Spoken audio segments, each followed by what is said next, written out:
gimmicks. Yeah. No gimmicks, taking over, no limits. Motivation, the truth inside everything you are hearing. Important live, know you feel it. Wrestling is everything that we will know with special meaning. We on it live with no gimmicks.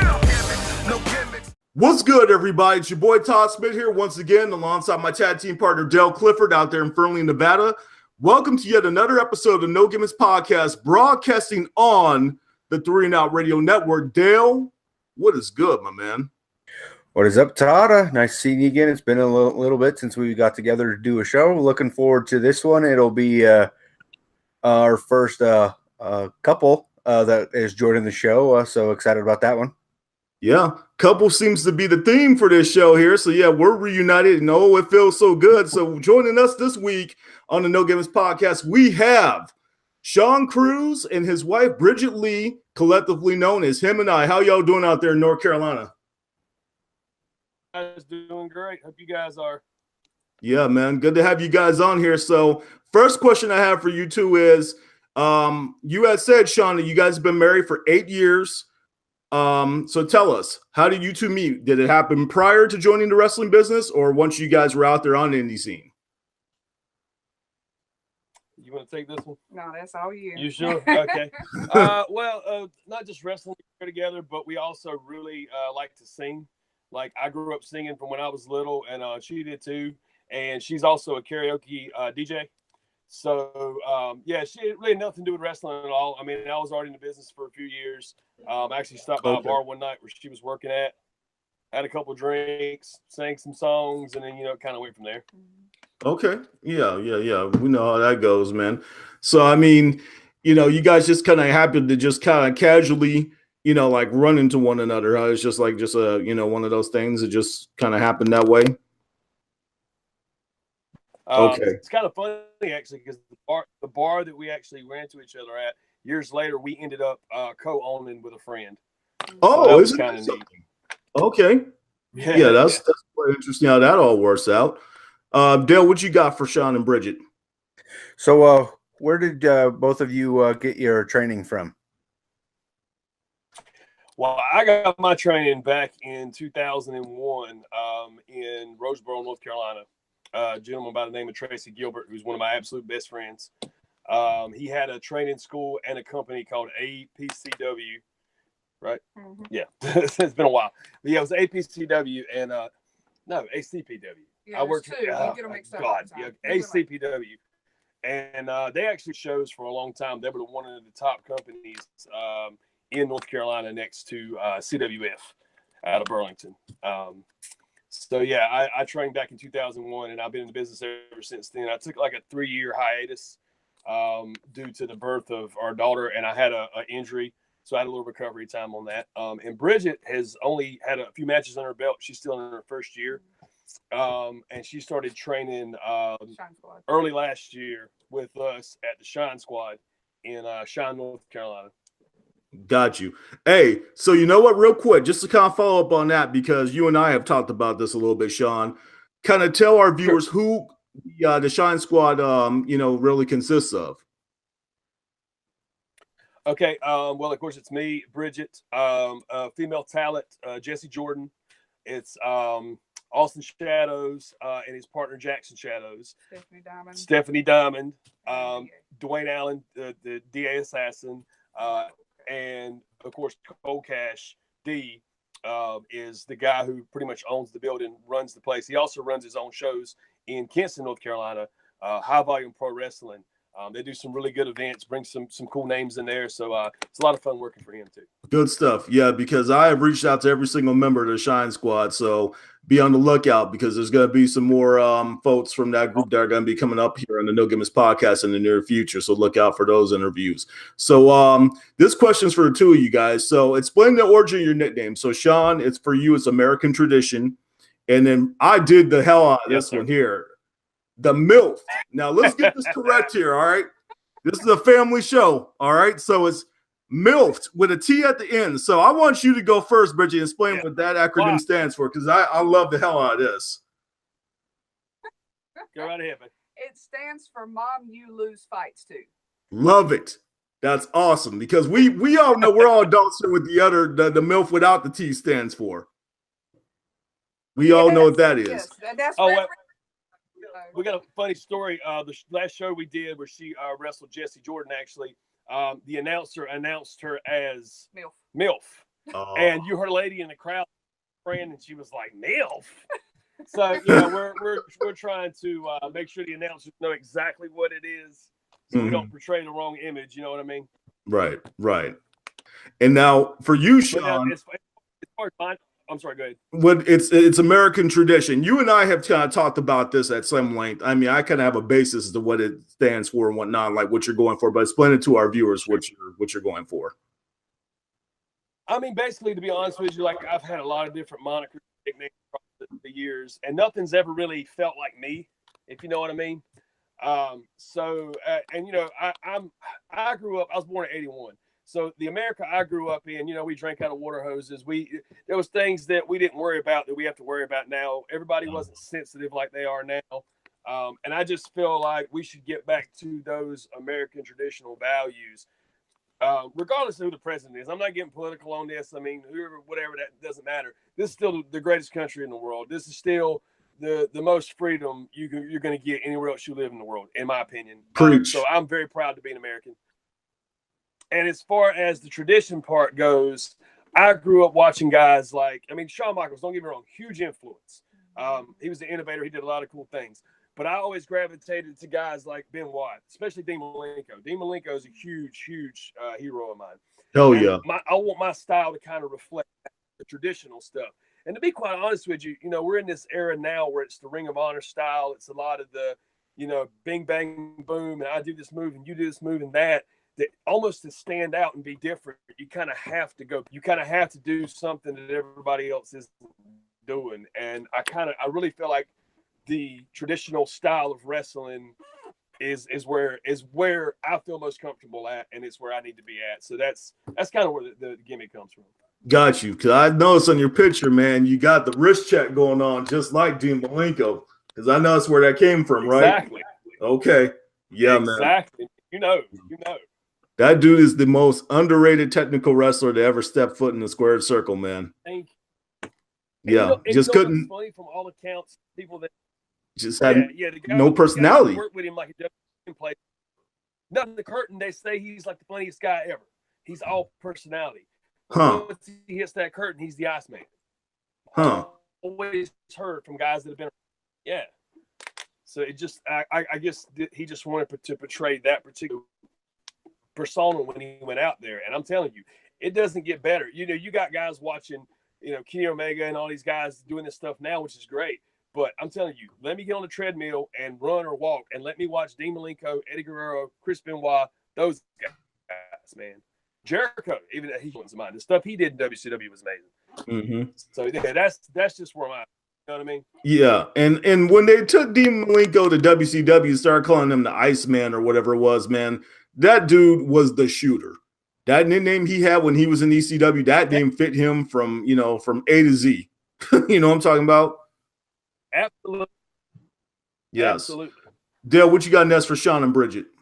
So obviously, Sean, you touched a little bit on some of the wrestlers that inspired you coming into the business. Bridget, who are some of the ones that female wrestlers that you looked up to?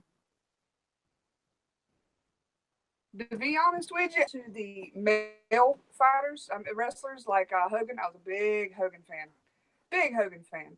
But since recently, I really got into Nia Jax. Yeah, bigger girl. I love the bigger girl getting down, man. That's where I'm at. Hey, so Bridget, question for you: what's your finisher? What do you finish your opponents off with? Right now, I'm working with a power slam. Okay. Quite figured out what I want to call it. I put my own little twist on it. But what's the best way to describe it? Almost like a world's strongest slam, like Mark Henry style. But it's not. So it's more of just like the hold and then fall straight down on their bodies. She's also working on kind of a. God, I don't remember what it's called, but Beth Phoenix move she used to do where she would hook them under the arms, hold them up, they wrap the legs and the face bump. She's doing something like that, but out of a full Nelson. So Yeah, Okay. we're still working on some stuff and tweaking some things. Yeah, I want to say Kong used that move too, didn't she? Didn't Awesome Kong use it? Did she? Probably. Yeah, I didn't watch much Impact back when she was on it. Okay. Yeah. I've tried to watch it here and there, but yeah, possibly though. I have to look that up. I'm sure. Okay. So now, next question I have for you guys is, what do your friends and family think of you two, being together in this wrestling thing? You want to talk about your dad? Tell us about your dad, Bridget. Where do you want to start on him? My dad, when I was younger, that's where I got into the Hogan and watching wrestling. And then when he didn't see things the way he thought he should see them, so it kind of hurt his feelings. You can use the F word. It's okay. Yeah, he used the word, "Oh, it's fake." Fake. But to be honest with you, I did think that up until I started training, and it's far from fake. Far from fake. I've walked bloody lips, tweaked the neck, hurt back. It's rough. It's rough. Yeah. I always tell people that. The ones who try to say that's fake, I'm just like, why don't you just step in the ring yourself for about 5 minutes, and you can even take a bump without laying yourself out and knocking yourself out unconscious. Oh yeah. Well, my whole thing on it is this, man. Call fake cool. Then I want you to call movies fake. I want you to call plays fake. What we do and what they do. It's like Bret Hart said once. He's like, nobody says walk up to you in an airport and say, "Wow, you're a great actor." They just walk up to you and say, "You're a fake. You're a phony." Yeah. You know what I mean? And it's talking to Tom Cruise and say that. Why don't you walk up to Johnny Depp and say that? You know what I mean? Well, hell, this is coming from the mouth of Sean Cruz. Is this your cousin or something? Tom Cruise? No. I think we're probably about the same height, but yeah, that's about it. Yeah, no, actually, you're taller than he is. Probably, yeah. He's a little fella. Great actor, though. Hey, Dale, what you got next for Sean and Bridget? So, who would be the dream intergender tag team opponent? Oh. Well, like I said, man, it all ends and begins with Shawn Michaels for me. So it would have to be HBK for me. What about you, babe? Any girl you could work. Any girl. Well, I mean, like I said, I'm a big Nia Jax fan just because I like the way she works. I like the whole powerhouse woman brawler background that she has. I love it. I'm not into the little dainty belong on a pole instead of a ring kind of female. That's just me. I guess I'm a mom. I want to see my little girl dressed that way, but I there again, Nia Jax. Now I would like to work Alexa Bliss. Alexa Bliss is fantastic. I'd like to work her because she's I don't know, there's just somebody. Bridget, you would beat the hell out of Alexa Bliss. Come on now. I don't know about that. You beat the hell out of her little fine ass. She would at least put her over her knee and spank her. Yes, she would. Yeah, now, see, I'd pay to see that. Somebody put. I think I need to put a good word with one of these promotions, man. See if they can put that for us. Hey, so there you go. Question for the two of you guys: if you could change anything about indie wrestling, like anything about like in terms of perception of like what would you change about it and why? Now, is this from a fan's perspective, a promoter's perspective, or a worker's perspective? Go from the worker's perspective, actually. Okay. Probably the same thing mine is. Honestly, I think the biggest thing missing from indie wrestling today is psychology. Period. Okay. Yeah, I got something. If you do all these little pretty moves and flippy stuff, then that's great.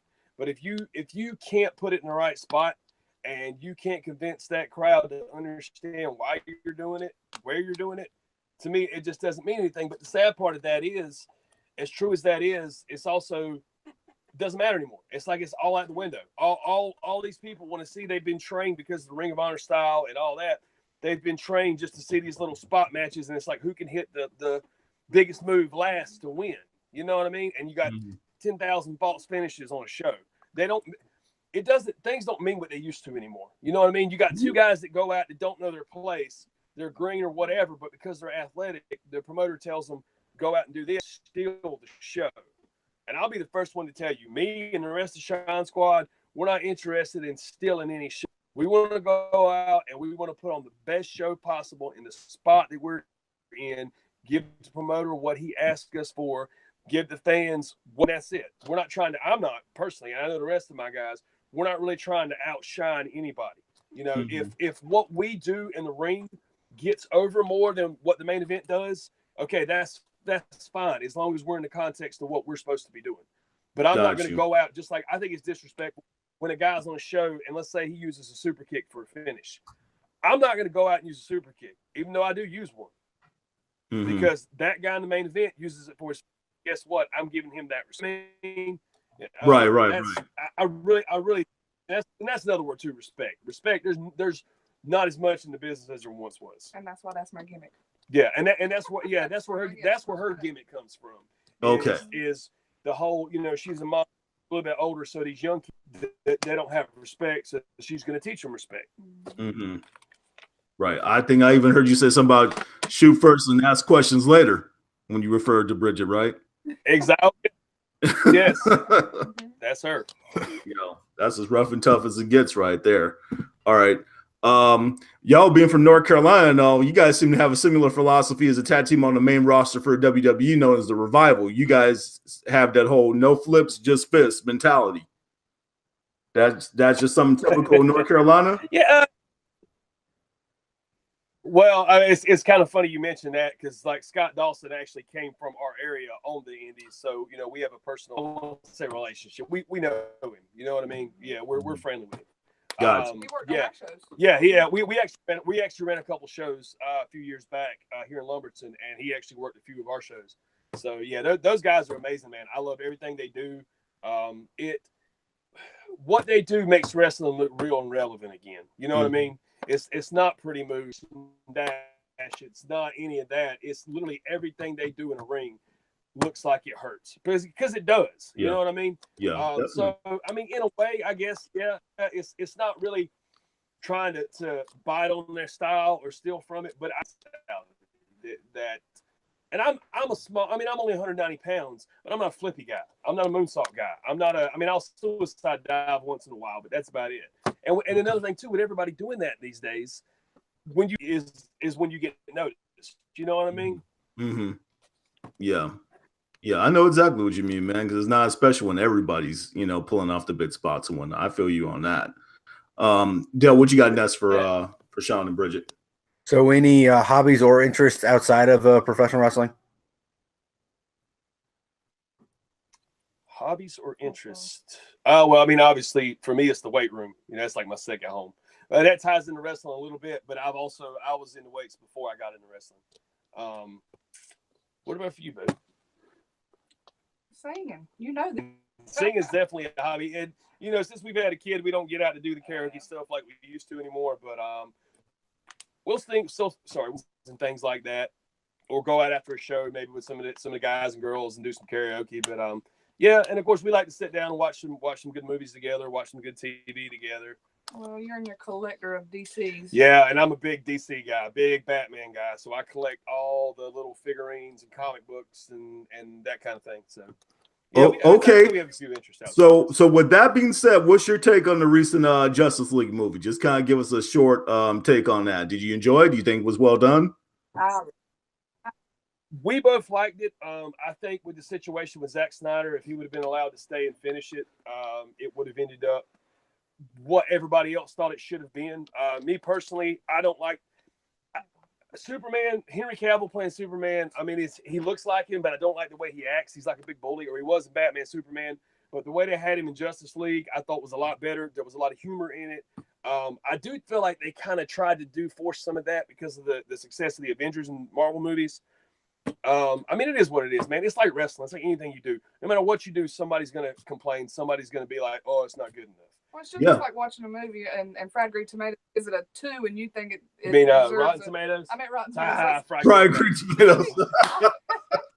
I think you meant Rotten Tomatoes. Hey, I'm craving some. Leave me alone. Right? Yes. Yeah, I thought it was decent, man. I think it deserves. You know, considering they cut a whole entire. I enjoyed it. It's about to drop. Yeah. Yeah, You yeah, know? and I think 13th is dropping, and it's like deleted scenes and stuff. So I even like Suicide Squad, and everybody hated that movie. Yeah, I didn't like Suicide Squad. Of course. See, but why? Just quickly. I mean, it's not wrestling related, but I'm just curious. Why I didn't care for Suicide Squad? I think it was because going into the film, I knew absolutely nothing about any character except for the Joker.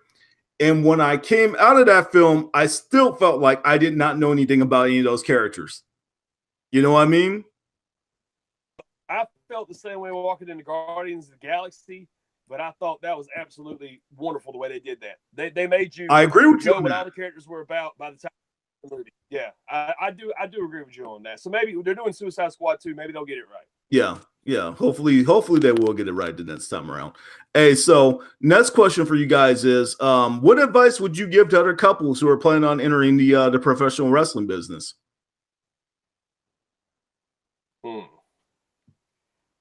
Communicate. That's Well, a good one. Everything, man. Communication is everything. I'm talking ring and out of the ring. Well, that too. You gotta love it. Be ready to sacrifice. Especially if you got a kid or kids in our case. Be very trusting of each other. I think it's the biggest thing too, because there's a lot of snakes in the wrestling business. As soon as you turn your back, they're going to try to talk to your girl. So you've got to have that trust, and you're going to have a lot of guys that try to start stuff and say, "Oh man, I saw your girl was talking to so and so, blah blah blah." Well, that's the main reason we don't The look whole all he said, separate he shows. said, she said. He's on. Yeah, and that's another thing too, is we don't work separate shows. You don't have to worry about that stuff. You know what I mean? Yeah. Mm-hmm. So you guys stick close, you communicate, and like I said, not getting the whole he said, she said drama and all that stuff. So that's kind of what you have to do in order to make it work. I can understand that. Okay. Dale, what you got next for him? So obviously Valentine's Day is coming up this week, but before we started, you guys said that you had the opportunity to already celebrate it. So what did you guys end up doing? Pre-Valentine's. Yeah, we actually lost her. We haven't been there a long time, and it was good. I'll just say that it was really good. It's kind of. I mean, we both work full-time jobs. I own my own company, and I work like 60 hours a week. Monday through Friday. Do the wrestling on weekends. So I think Valentine's Day is like a Wednesday this year, so it would just be really hard to try to. And then having a kid, it's like hard to get a babysitter, and it worked out to where we could go out Saturday and take care of it. So yeah, we had a really good time. Good. And as you know, man, to follow up on what you said last, one of the most important things in a relationship, finding time for one another. So that's good, man. Making it to where it can work for your schedule.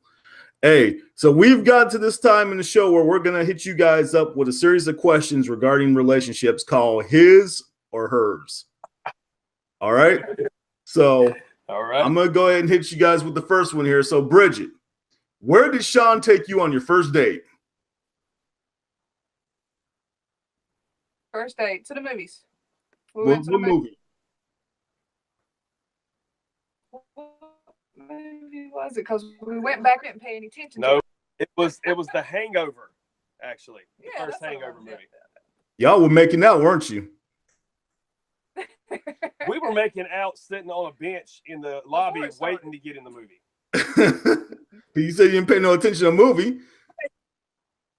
No, it was great. Well, and we made out for 45 minutes in the parking lot afterwards. All right, okay. Sounds like a good first date to me then. Dale, what you got next?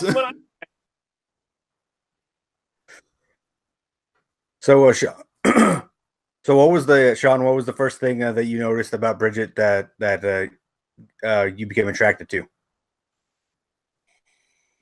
Well, it's a funny story. That actually the night I met her, I was meeting my ex-girlfriend for drinks at that bar. So she was there. We were sitting at the table together, right? We were sitting at the table together, but I heard her singing, and just watching her interact with people personality-wise, I couldn't keep my eyes off of her, which obviously caused problems for the ex. She ends up leaving or whatever, but hey, who cares? I guess that was it, man. Just her personality and definitely her voice when she sang. And she's got a beautiful smile too. So Okay. Aw. I keep on hearing this whole thing about singing, man. We got to make y'all sing a couple of notes or something before we wrap this up here. So, hey, I'm not like a trained monkey or anything, but I'll sing for you on the spot. I don't care. okay, let's get through his or hers first, so that way you guys have a chance to kind of figure out what you're gonna sing and all that. So, Bridget, Sure. what would be the dream vacation that you two would like to go on? I want to go to Ireland. I really want to go to Ireland, but everything we find is just ridiculously expensive, and it's like 2 weeks or longer. So Oh, okay. It's one of the bucket list things, but it may happen down the road, but not no time soon. We'll be in our 60s on our little hover There scooters you go. up in the hills of Ireland. You know what I mean? Beautiful country, man. Definitely a place, on my destinations list. I'd like to see it at some point. Dale, what you got next for him? So, Sean, what's your nickname for Bridget, if you've got one that you are willing to share? Which one? The very first one. Oh, okay. Yeah, it's I don't even know where it started, man. It started with Tookie Bird. Yeah, it was the Tookie Bird. And then the Fergie song came out, Fergalicious. So I started calling her Tookielicious. Yeah. I think that would be the one. Okay, Tookielicious. Okay. Tookielicious. I kind of like that. All right. Hey, so Bridget, putting Sean on the spot here, put my man on the spot. Does he help out with the chores around the house? Does he do the dishes? Does he fold the clothes? Does he pick up the trash and all that? Well, we'll go here. He tries to fold clothes. I give him that much, especially the towels. He does the trash, dishes, helps Layla, our little 3-year-old, clean her room up. Yeah, he does pretty good. I mean, he's got one meal that he can cook that he's really good at, but that's all I'll ask him. Hey, I made you breakfast yesterday. My eggs with no salt. Yeah, I got them. Hey, I don't do salt. You got to put salt, not me. Was that piece of spam on the side? Was that spam with those eggs? It looked like no, straight up. No, it's turkey ham, dude. Get you some of that. It's what is it, Genio? Genio. Yeah, it literally tastes like ham, but it's turkey because we don't eat. Oh, okay. I didn't see that, man. Not religious reasons, it's physical reasons. It's like, it's too high in sodium. It gives me a headache, makes my blood pressure go up. So, yeah, I don't eat ham. Ooh, okay, yeah, stay away from that, man. You don't want that blood pressure medication. Dale, what you got last for him? So looking ahead, now that both of you are kind of in the wrestling business, do you both plan on kind of leaving it at the same time? I hadn't thought about that. Not really. We're kind of at this point. Like I said, I'm about to be 37 in July. We don't have delusions of anything. Like we're not trying to quote unquote make it. I mean, if somebody wants to give us a shot to try out, cool. We're just having fun, man. We're enjoying each other's company and loving what we do. We love entertaining people, making people happy. When the kids come up to you, like I don't know a show she's been on yet, whether she was valeting or wrestling for me, that she hasn't had some little girls walking up to her wanting autographs and pictures, and nice. That means the world to me, man. Like when we're done with this business, or the business is done with us, whichever way you want to look at it, it's just those connections you made with people. You know what I mean? That to me and her. So truth. I heard that, man. So speaking of which, since y'all said you like entertaining people and all that good stuff, I think we've given you more than enough time. So putting you on the spot here, sing us a little song or something. Not the whole song, just do the chorus. Okay. Let's see. Don't do that. Oh, go ahead. Okay. Just do the chorus. Go ahead. You're gonna fly away. Glad you're going my way. I love it when we're cruising together. Music is played for love. Cruising is made for love. I love it when we're cruising together. That was beautiful. Nice job, you guys. Hey, I like it. I like the whole spin on cruising. You got the cruise with the last name and with the song, man. I like it. Good stuff there. Good choice, you guys. All right. So at this point, I'm going to go ahead and I'm going to let Dale have you guys wrap this on up for us. So we appreciate both of you coming on the show. It has been fun getting to know you guys a little bit better. And at this time, we're going to turn the floor over to you, to let us know any upcoming shows that you guys have got coming up. All right. Let's see. This Saturday, Shockwave Wrestling in Beaufort, North Carolina. At the Shrine Club. At the Shrine Club. Mm-hmm. Yep. February 24th, I will be in Thomasville in the Aztec Battle, which is like a battle royal style. After that, we're doing the debut show for Wrestling with Purpose, March 2nd in Pembroke, North Carolina at the Porter Plaza. The next day, March 3rd, we'll be in Kinston, North Carolina at High Volume Pro Wrestling. Let's see. And then March 10th, we'll be in Wilmington, North Carolina at the National Guard Armory for UPWA Wrestling. And good past stuff. That, sure. Well, April, we're going to be down in New Orleans for WrestleMania, so we might pop up on a show or two there. Yeah. So, nice. Yeah. Okay. After that, yeah. And we don't take bookings too far out, just, based on babysitters and things of that nature. Plus, like I said, she still does karaoke and stuff and DJing. And when wedding season comes up, it's kind of hard. It's hard. It's hard to I don't say this, but it's hard to turn down real money for, peanuts. I know. So it is what. Yeah, I know what you guys mean, man. Hey, so how can our viewers stay in contact with you guys through social media? Okay, we both have Facebook pages. We both have Facebook like pages. I don't really know. Under Sean Cruz and Bridget Leigh. Yeah, Sean Cruz and Bridget. I have an Instagram, which is Join the Cruise Sade. And the Twitter is at @BACruiseSader. And I don't have enough time for all that. I've just got Facebook. And she's a full-time working mom with 2 kids, 3 kids if you count me, and she does. So yeah, she just has time for the Facebook. That's about it. Right on. Well, I think that's good enough. I think our folks know how to find you guys. So hey, it has been a pleasure having you guys on. One thing is for sure, I wish me and Dale could sit up here and talk to Sean and Bridget all night long, but unfortunately, we have come to the end of this episode of No Gimmicks Podcast. So thank you for joining us for our interview / serenade from Sean Cruz and Miss Bridget Leigh. We are No Gimmicks, No Image, all wrestling all the time. Please subscribe, like, comment, and share our videos. It has been a pleasure having you two on the show. No gimmicks. Yeah. No gimmicks, taking over, no limits. Motivation, the truth inside everything you are hearing. Important live, know you feel it. Wrestling is everything.